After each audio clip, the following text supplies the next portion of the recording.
I don't want them in our country, I'll be honest with you, okay? Somebody would say, oh, that's not politically correct. I don't care. I don't want them in our country. Their country's no good for a reason. You heard it. President Trump saying he does not want Somali immigrants in the United States at all.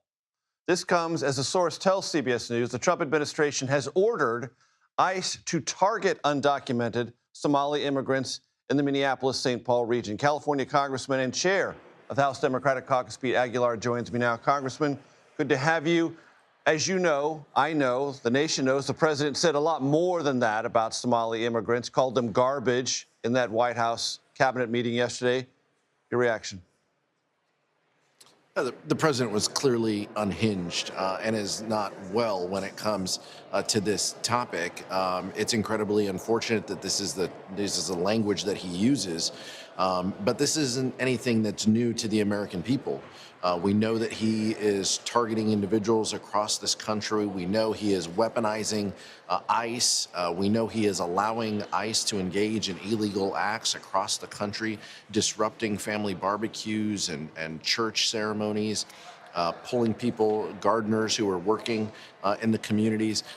That's what Donald Trump's immigration policy looks like, and it's incredibly unfortunate. And if he wanted to work with Democrats in a bipartisan way, we would prioritize deporting violent criminals, but that's not what this president is doing. He is rounding people up. He is allowing them to conduct illegal raids, and he is trying to weaponize this agency to put fear in Americans' minds. We've also had reporting at CBS, Congressman, that the Trump administration is halting all immigration cases, including citizenship ceremonies for nationals of some 19 different countries. That's not just vetting, that's stopping things that have already been vetted from even occurring. Yeah, it's again, I mean, it's incredibly unfortunate. These are likely individuals who have been vetted during this Trump administration. And so by using this process and by not allowing folks to take their citizenship final steps, the president is hurting our economy, he's hurting our communities, and it's just wrong. So, as you know, this week, the phrase war criminal has been thrown around. The Pentagon regards the throwing that around of that as irresponsible in regard to the Defense Secretary, Pete Hegseth.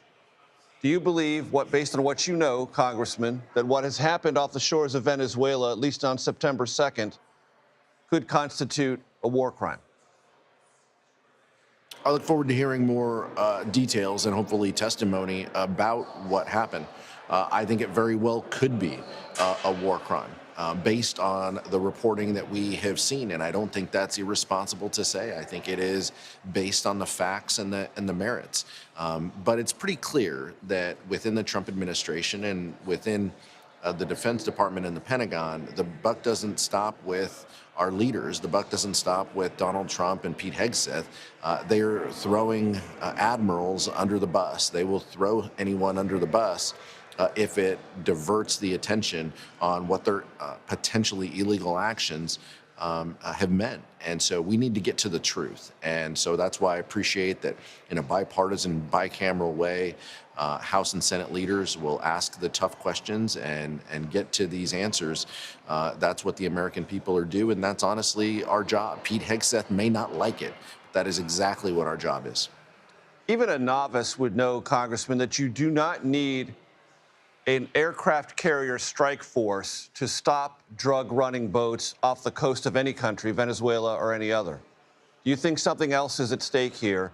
Do you believe, as the president said yesterday, land strikes could begin and those are part of something else regarding Nicolas Maduro and the leadership in Venezuela? Land strikes would be an illegal act without being authorized by Congress. We need to ensure that the president knows that. It's clear that something else is going on. As you mentioned, the staging of personnel so close to the coast and so much personnel that has been placed over there should raise the alarm for many Americans. And something else is going on here, and I would encourage my Republican colleagues as well to speak up about this issue. Some of them have said it behind closed doors, but they should say it out in public. What this is costing the American people is also very, very relevant to this discussion. And I think that the American people would be shocked at the price tag of what Donald Trump's actions have meant so far. Speaking of Donald Trump's actions, the president today pardoned one of your colleagues, Henry Cuellar of Texas. Your reaction? Henry's a valued member of the Democratic Caucus. I look forward to working with him in the future. There's no rhyme or reason oftentimes for President Trump's pardons. The president is allowed pretty wide ability to pardon individuals. I and members of the January 6th committee received pardons in the last administration. We didn't ask for, but we received. The President Trump retains that ability, and look forward to continuing to work with Henry.